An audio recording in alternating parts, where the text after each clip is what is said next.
નર્મદા જિલ્લામાં 100 જેટલી શાળાઓ એક શિક્ષકથી ચાલે છે. 100 જેટલી શાળાઓમાં વિદ્યાર્થીઓને બેસવા માટેના ક્લાસરૂમ નથી. આજે ગુજરાતમાં 1600 જેટલી શાળાઓ એક શિક્ષકથી ચાલે છે. એક શિક્ષક તમામ વર્ગના બાળકોને ભણાવે છે, સાથે સરકારી કામો પણ કરે છે. 1456 જેટલી શાળાઓમાં બાળકોને બેસવા માટેના ઓરડાઓ નથી. 30 વર્ષના શાસન દરમિયાન આપણે માત્ર વિશ્વગુરુની વાતો કરતા હોય, શિક્ષણ ક્ષેત્રે ગુજરાતે હરણફાળ સિદ્ધિઓ મેળવવાની વાત કરતા હોય, તો આ વરવી વાસ્તવિકતા પણ આપણે સ્વીકારવી પડશે.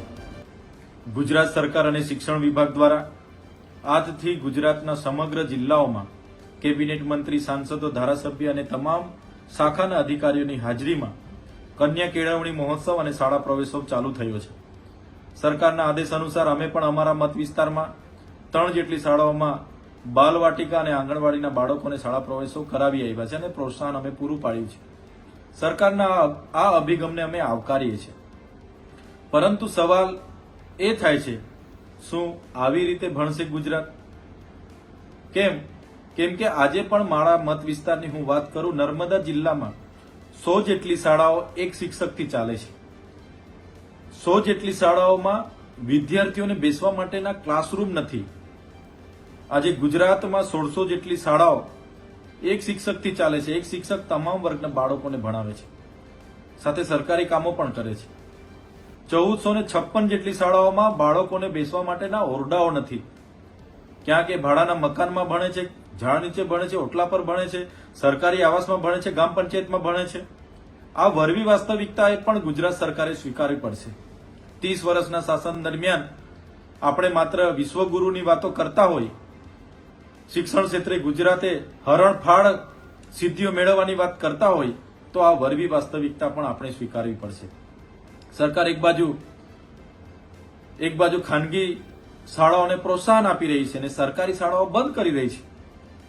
છેલ્લા થોડા વર્ષની વાત કરીએ, 525 શાળાઓ સરકારે બંધ કરી દીધી અને હાલમાં પણ સરકાર એમણે આપેલા આંકડા મુજબ વિદ્યાર્થીઓની સંખ્યા નહિવત હોવાના કારણે 5912 શાળાઓ સરકાર બંધ કરવા તરફ જઈ રહી છે. એક બાજુ ગૃહમાં એમણે આપેલા આંકડાની વાત કરીએ, 2015માં એમના ગૃહમાં આપેલો આંકડો હતો કે ખાનગી શાળાઓ 12502 હતી, જે વધીને 2024-25માં 13490 થઈ. એની સામે સરકારી શાળાઓ 35122 હતી, જે ઘટીને 34497 થઈ. આ આંકડા દર્શાવે છે કે સરકાર કેટલા હદે ખાનગી શાળાઓને પ્રોત્સાહન આપે છે. પરંતુ જે ગ્રામ્ય વિસ્તારોમાં, જે ગરીબ પછાત આદિવાસી વિસ્તારો, જે સરહદી વિસ્તારો છે, ત્યાંના વાલીઓ પોતાના બાળકને કોઈ સારી શાળામાં ઊંચી ફી ભરીને ભણાવી શકે એવી વ્યવસ્થા નથી. શાળાઓમાં ભૌતિક સુવિધાઓ અને શિક્ષણનું સ્તર નીચું હોવાના કારણે ભવિષ્યમાં દેશનું ઘડતર કરનારું ભવિષ્ય અંધાધૂન છે.